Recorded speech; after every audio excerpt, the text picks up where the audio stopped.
राधे कृष्ण। आप सभी को ओम नमो नारायण। स्वागत है आप सभी का आपके अपने चैनल देव देवी धाम में।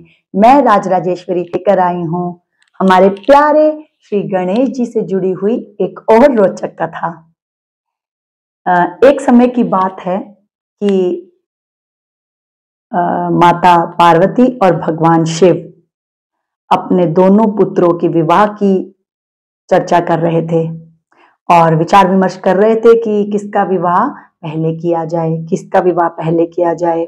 अब ज्यों ही ये बात गणेश जी और कार्तिकेय जी को पता लगती है तो वो एक दूसरे से प्रतिस्पर्धा करने लगते हैं कि पहले मैं करूंगा, पहले मैं करूंगा, पहले मैं करूंगा, पहले मैं करूंगा। अब वो अपने माता पिता के सामने भी यही बात बोलते हैं कि नहीं पहले मैं करूंगा। कार्तिकेय जी बोलते हैं पहले मैं करूंगा क्योंकि मैं बड़ा हूं। गणेश जी बोलते हैं नहीं पहले मैं करूंगा। अब भगवान शिव और माँ पार्वती को उनके इस बर्ताव से, इस व्यवहार से एक शर्त रखनी पड़ती है उनके आगे कि ठीक है, हम उसका विवाह पहले करेंगे जो पूरे ब्रह्मांड के 7 परिक्रमा कर कर वापस लौटेगा, और जो पहले लौटा उसी का विवाह पहले होगा।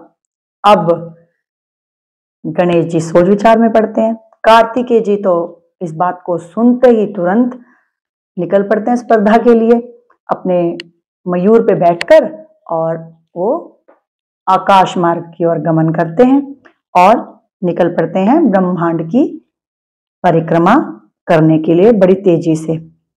परंतु इधर गणेश खूब सोच विचारते हैं, कई देर बैठे रहते हैं और खूब सोचते हैं, और फिर सोच करके उनके बुद्धिमान मस्तिष्क में एक बात आती है कि माता पिता से बड़ा इस पूरे ब्रह्मांड में कोई नहीं है। अब वो क्या करते हैं कि अपने वाहन मूषक राज पर बैठते हैं और अपने माता के और पिता के चरणों को स्पर्श कर उन्हें प्रणाम कर उन्हीं की परिक्रमा काट लेते हैं। अब 7 परिक्रमा ज्यों ही वो पूर्ण करते हैं तो माता पार्वती और शिव देखते हैं और कहते हैं कि ये क्या, तुम बड़ी जल्दी लौट आए ब्रह्मांड की परिक्रमा करके। इतना बड़ा ब्रह्मांड और तुम इतनी जल्दी लौट आए परिक्रमा करके। बताओ पुत्र ऐसा कैसे हुआ। तो अब गणेश जी कहते हैं कि मैं परिक्रमा करने गया ही नहीं, क्योंकि मेरा ब्रह्मांड तो आप ही हैं, और यदि ये बात मिथ्या है तो आप बताएं, क्योंकि शास्त्रों में तो ऐसा वर्णित है कि माता पिता ही परमेश्वर होते हैं, माता पिता ही सबसे बड़े भगवान होते हैं। सारे ब्रह्मांड में सबसे बड़े आपके माता पिता ही होते हैं। तो अगर ये बात झूठी है तो बताओ, या तो फिर शास्त्र झूठे हैं या फिर मैं झूठा हूं। तो मैंने आपकी परिक्रमा कर ली तो मेरे लिए तो सब चीजों की परिक्रमा हो गई, पृथ्वी की, ब्रह्मांड की। मेरे लिए तो पूरे ब्रह्मांड की परिक्रमा होगी आपकी परिक्रमा करके। अब ज्यों ही पार्वती माँ और शिव जी ये बात सुनते हैं तो एक दूसरे की ओर देखते हैं, कहते हैं कि बात तो गणेश सही कह रहा है, इसने बात तो बिल्कुल ठीक करी कि माता पिता का जो स्थान है पूरे ब्रह्मांड में किसी का नहीं है। तो गणेश की बुद्धिमता और चालाकी पर वे बहुत ही प्रसन्न होते हैं और उनका विवाह करने के लिए हामी भर देते हैं और उनका विवाह करवा देते हैं। अब करवाते किनसे हैं? करवाते हैं विश्वकर्मा प्रजापति जी की पुत्रियों से, जिनका नाम होता है बुद्धि और सिद्धि। तो बुद्धि सिद्धि का विवाह गणेश जी के साथ इस प्रकार से होता है। और जब गणेश जी का विवाह हो जाता है तो उसके पश्चात अब जब कार्तिकेय जी पूरे ब्रह्मांड की 7 परिक्रमा करके लौटते हैं, तो जब वो लौटते हैं तो देखते हैं कि गणेश का विवाह हो चुका है। तो अब वहां नारद मुनि जी खड़े हैं। अब नारद मुनि जी जहां खड़े हों वहां चिंगारी ना लगाएं, आग ना लगाएं, ऐसा तो हो ही नहीं सकता। अब नारद मुनि जी ने क्या किया कि कार्तिकेय जी को चिंगारी लगा दी और उनके मन में ऐसे विचार भर दिए कि तुम्हारे माता पिता ने पहले गणेश जी का विवाह कर दिया, गणेश जी को ज्यादा तवज्जो दी, गणेश जी तुम्हारे से ज्यादा उनके लिए प्रिय हैं, तुम्हें वो प्यार नहीं करते।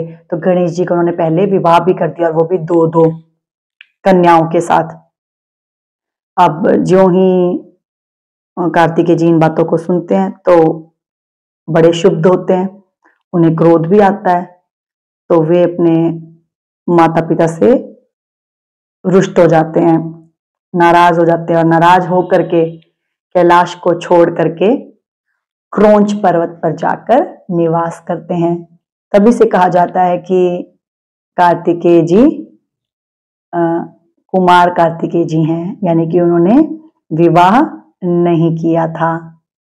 तो ये जो मान्यता है उनके विवाह ना करने की, ये भी हमारे उत्तर भारत में प्रचलित है। दक्षिण भारत में उनकी दो पत्नियां बताई गई हैं, जो कि एक तो इंद्रदेव की पुत्री देवसेना और दूसरी एक आदिवासी की पुत्री। तो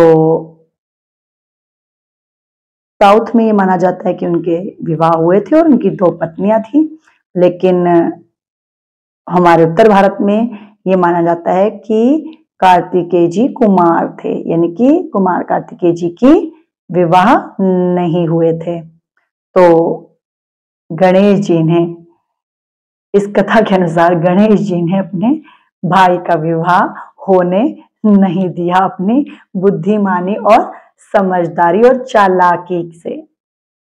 तो कैसी लगी आप सभी को ये कथा? अगर अच्छी लगे तो जरूर लाइक और शेयर और कमेंट करिएगा और इसी प्रकार से हमारे चैनल के साथ जुड़े रहिएगा। ओम नमो नारायण, राधे कृष्ण।